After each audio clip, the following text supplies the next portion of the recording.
YouTube. Night flight. Special edition of Vlogbook coming at you right now. Yesterday I was at my fixed base operator. So about 3:30 to like 8:30. And I was scheduled to fly from 4 to 6, but there was a complication with my Part 141 private training. So we ended up just switching to Part 61. Only adds 5 hours of training to my total time I needed to test out of private. But let's be real, I'm at like 20, 21, 22 hours right now. That's not going to happen at 35 anyway. And it's dang sure not going to happen at 40 also. I mean, it's going to be probably around 55 hours is when I'll test out, maybe later. So that switching to Part 61 doesn't really change nothing. That whole debacle took about 2 hours. So around 6, yesterday actually, I flew with my, a new instructor. It was supposed to be a stage check for my Part 141. Ended up being just an informal stage check because I'm in Part 61 now, so I don't need stage check. We sat down for some ground, just reviewing, kind of knowing where I'm at. And that's the lowest point of my training right now. I need to definitely get in the book when I study for this private pilot test. I mean, some of the concepts we were covering were covered first part in August last semester. So I'm gonna review over those. But besides that, now we're to the main course of this video, the night flight. Sun sets around 6-ish. So I didn't get a fly until 6:30 actually. So we sat down around 5:45 and then for like 45 minutes did some ground, reviewing and such. And then we finally got to the plane around 6:30. Didn't take off till around 6:55 maybe. We got like 1.2 on the was it Hobbs or tack. We went through some of the maneuvers, and the maneuvers are way more difficult at night, but that might make me even better during the day because I did them decent enough to where he said, I'm right where I need to be with my flight training, flying part of it. I mean, I feel real good about that. He taught me a couple things about the pre-flight. He does it a little differently. Some things that I wasn't quite aware of, was it fuel? It's not fuel sumping. Is it fuel? No, sifting, sifting, something, but it's where the oil is on the old fuel injected planes.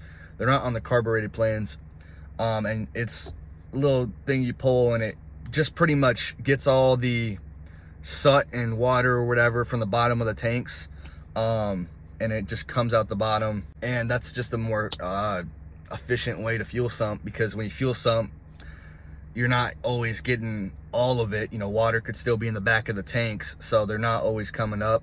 Now the newer planes, he was telling me, they have every fuel sump is on a point where it's the low point of the wing or the low point of the tank or whatever you want to call it. But man, flying there at night is something different. It's beautiful. I got to see my city at nighttime all lit up. It was real beautiful.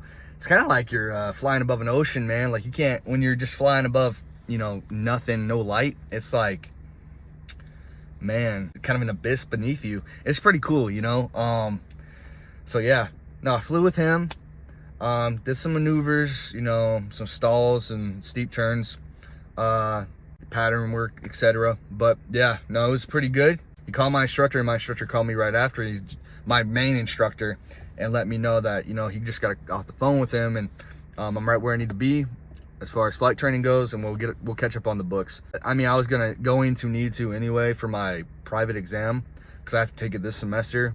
I'm gonna get set up for that today. It's one of the things I'm gonna get set up on, my private pilot exam. So it was just cool, being able to fly during night, and it just made me more excited about my day flying, because then I can appreciate some day views, and appreciate the fact that I can see for these maneuvers. I'm realizing something, and obviously my instructor's been telling me this the whole time, but I guess since I heard it from somebody else, it just clicked. I've been flying looking at the instruments way too much. I need to be splitting my attention way more. And a part of the reason why that's a big problem is because the instruments are difficult to like fly based just off of them. So you gotta, combining them is the best way to go about it.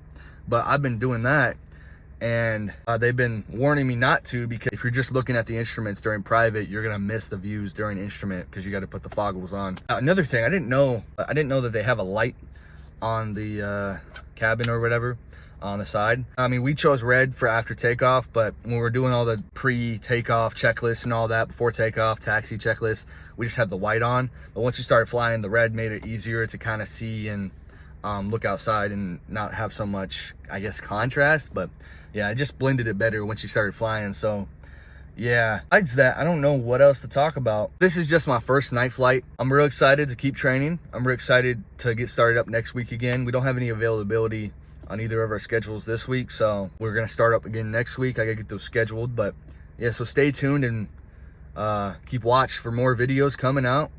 I appreciate everybody showing love on the videos, and I will continue to do my best to pump these out and get started back up again after I fell off the horse. So yeah, another thing, I just got back from my aviation history class, and you know that if you watch the reel previewing this. But talking to my professor, I didn't even know that American Airlines could possibly be going belly up. He pretty much put it to me like they were operating off of COVID money, because they were going into COVID. They had a bunch of things that were problematic and such. And he's telling me how pretty much if American gets a big crash, like if they get another, like just have a big crash, they'll pretty much go belly up. Is kind of the way they put it. Like that might send them over. I didn't know about that. American obviously is one of the top airlines, so it's towards the top of my list when it comes to, you know, trying to think about my future, what I want to do. So good information to know. I hope they figure that out. But yeah, YouTube, I do appreciate everybody coming in and watching this video.